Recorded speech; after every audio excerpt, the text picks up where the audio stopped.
I was 20 years old when I deployed to Iraq. I was a gunner on a Humvee. I was part of a military police company, and we would travel through the city and visit Iraqi police stations, among other missions. Military police at that time was the closest a woman could get to the front lines of war. That's where I wanted to be. I wouldn't have said this then, but part of me saw joining the military and going to war as a way to prove my value. In my eyes, at the time, a woman was only valued through the strengths of men. Physical strength, extreme fortitude. You know, nothing weak or soft or emotional. In war, there is a term, first blood, meaning the first enemy wound or kill. I used to love telling my first blood story. Get him! PID! There you go!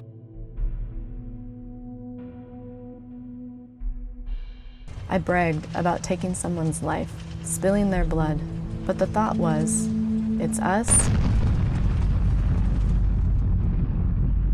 or them. It's a very different mindset.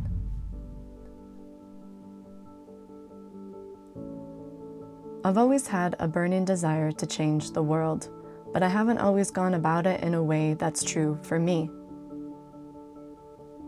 Many years after leaving the military, in the thick of motherhood, I began to shift my stories, learn new ways of thinking, doing, being that is authentic. A lot of that for me was reconnecting to and learning my body, more specifically my menstrual cycle and womb. Menarche is a woman's first period, her first blood. This story I wouldn't have ever considered one of glory. My first blood story of womanhood, there was no honor, no celebration, no praising. The blood dripping from my womb didn't gain the respect of men like that of my first blood of war.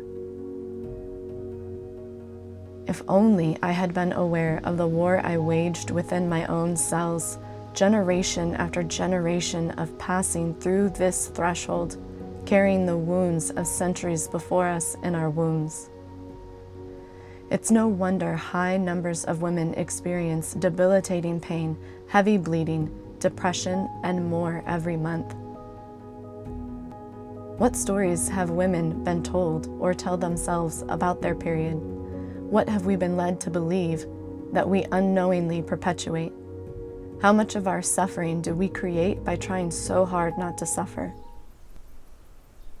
It's time to tell new stories, ones that give life, release the bonds of shame, and liberate the spirit of the individual and collective.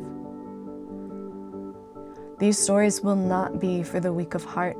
They ask for nothing less than your full strength and fortitude, but they also require softness and deep compassion. I'm asking women to tell their first blood story.